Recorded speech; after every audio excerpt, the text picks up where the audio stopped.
Welcome back to Wichita Liberty TV. I'm Bob Weeks. One of the popular economic development incentive programs used in many states and in Wichita is Tax Increment Financing, or TIF. When we look at it, we find that tax increment financing disrupts the usual flow of tax dollars, routing funds away from cash-strapped cities, counties, and schools back to TIF finance development. TIF creates distortions in the way cities develop, and researchers have found that the use of TIF means lower economic growth. Well, here's how tax increment financing works. A TIF district is a geographically defined area, and in Kansas, it's cities that establish the borders. And after the TIF district is defined, cities then approve one or more project plans that authorize the spending of TIF funds in specific ways. Before the formation of the TIF district, the property pays taxes to the city, council, school district, and state, as can be seen in this diagram. And because property considered for TIF is purportedly blighted, the amount of tax paid is usually small.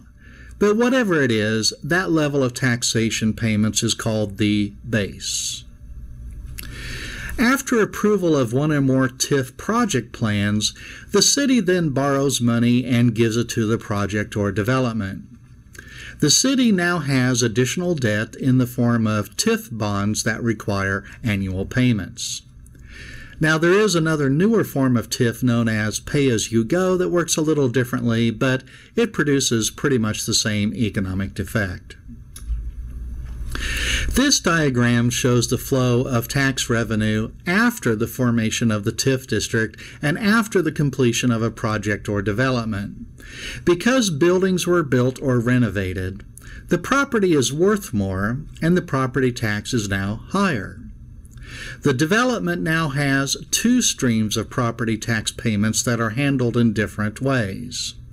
The original tax, the base that is handled just like before, distributed to city, state, school district according to the mill levy rates. But the difference between the new tax and the base tax, which is the increment tax, well, that's handled differently. It goes to only two destinations, the state of Kansas and to repayment of the TIF bonds. And this diagram highlights the difference between the flow of tax revenues. The top portion illustrates the development outside of TIF.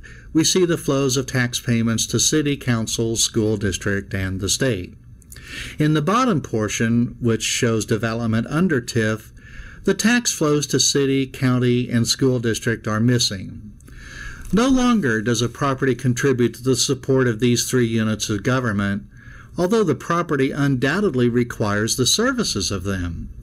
This is especially true, say, for a property in Old Town, which consumes large amounts of policing. Yes, cities, counties, and school districts still receive the base tax payments, but remember, these are usually small, much smaller than the incremental taxes.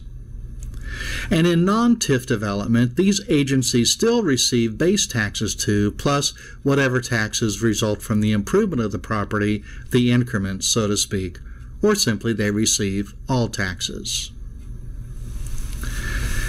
Now, this rerouting of property taxes under TIF financing, that goes against the grain of the way taxes are usually rationalized.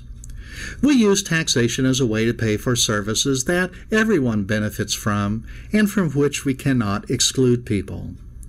An example would be police protection.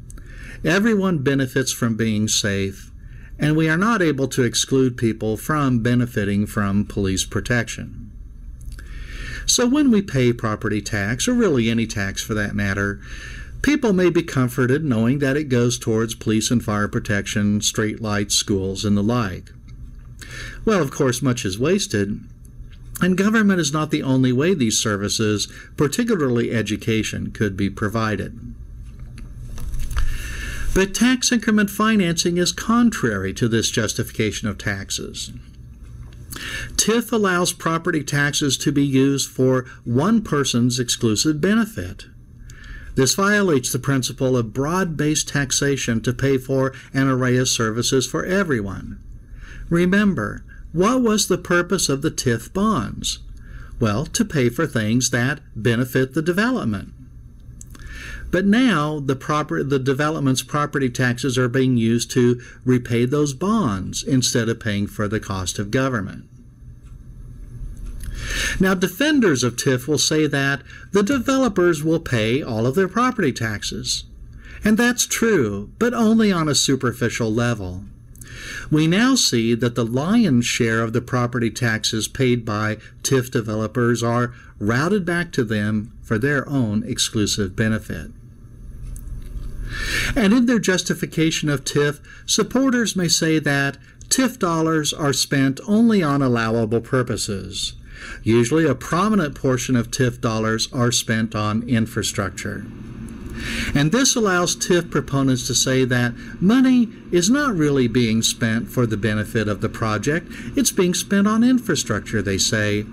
And they say that's something that everyone benefits from, not just the one project specifically. So therefore, everyone ought to pay for this infrastructure.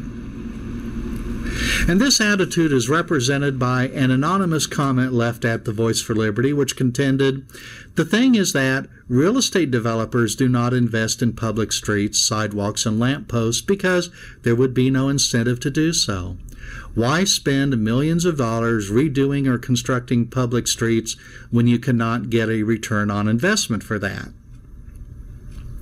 Well, this perception is common, that when we see developers building something like a new store, well, the city of Wichita has built the supporting infrastructure at no cost to the developers. But this is not the way it works.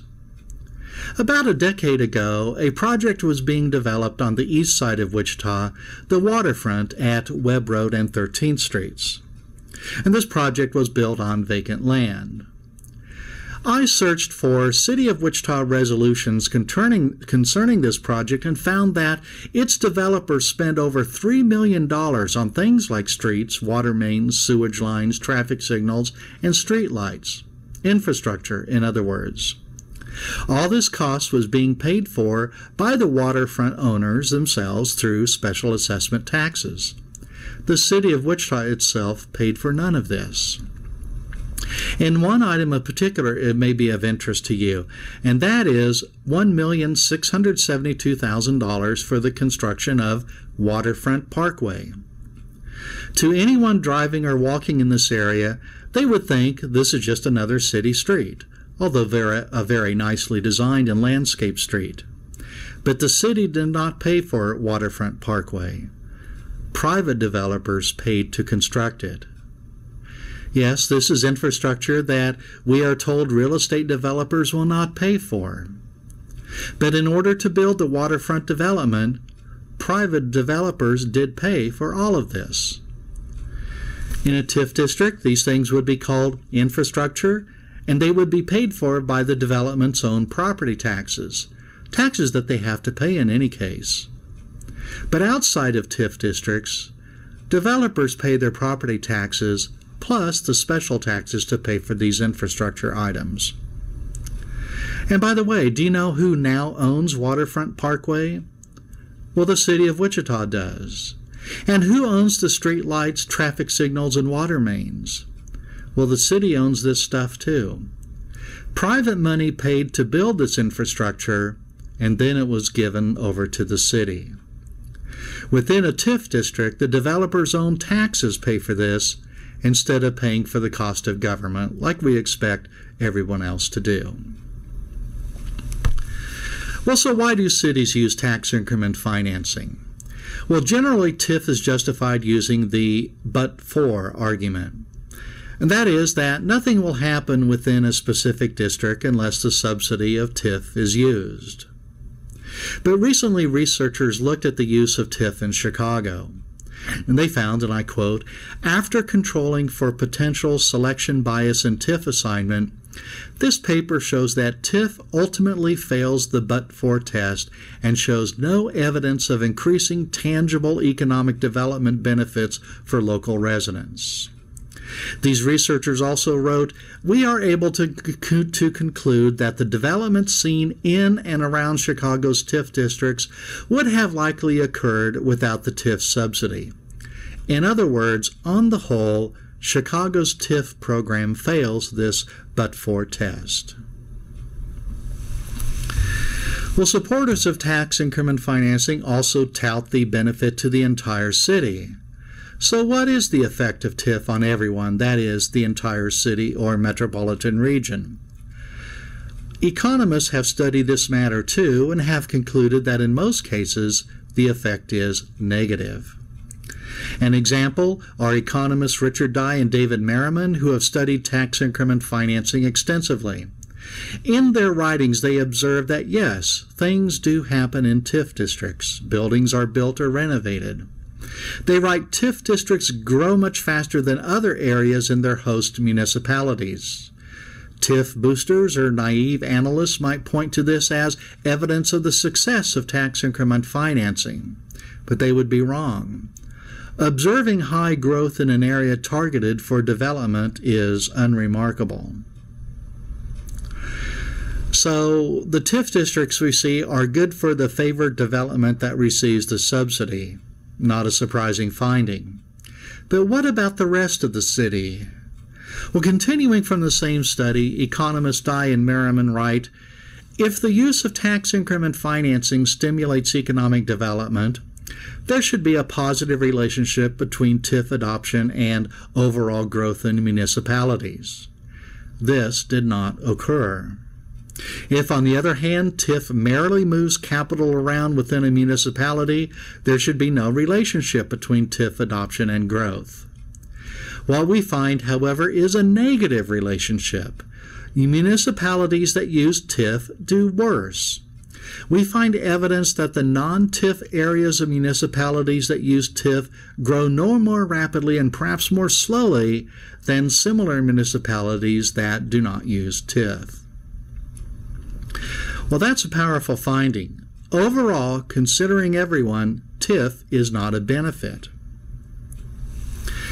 Well, the Wichita City Council, as you probably know, is always concerned about creating jobs and is easily swayed by the promise of developers that their establishments will create jobs. Well, Paul F. Byrne of Washburn University has examined the effect of TIF on jobs. And he concludes results find no general impact of TIF use on employment. However, findings suggest that TIF districts supporting industrial development may have a positive effect on municipal employment, whereas TIF districts supporting retail development have a negative effect on municipal employment. Well, so he includes that TIF might be justified for industrial projects, but not for retail projects. Well, in Wichita, TIF is primarily, almost exclusively used for retail, the type of TIF district that is found to have a negative effect on employment. Well, these studies and others show that as a strategy for increasing the overall well-being of a city, TIF, tax increment financing, fails to deliver prosperity and, in fact, causes more harm than good.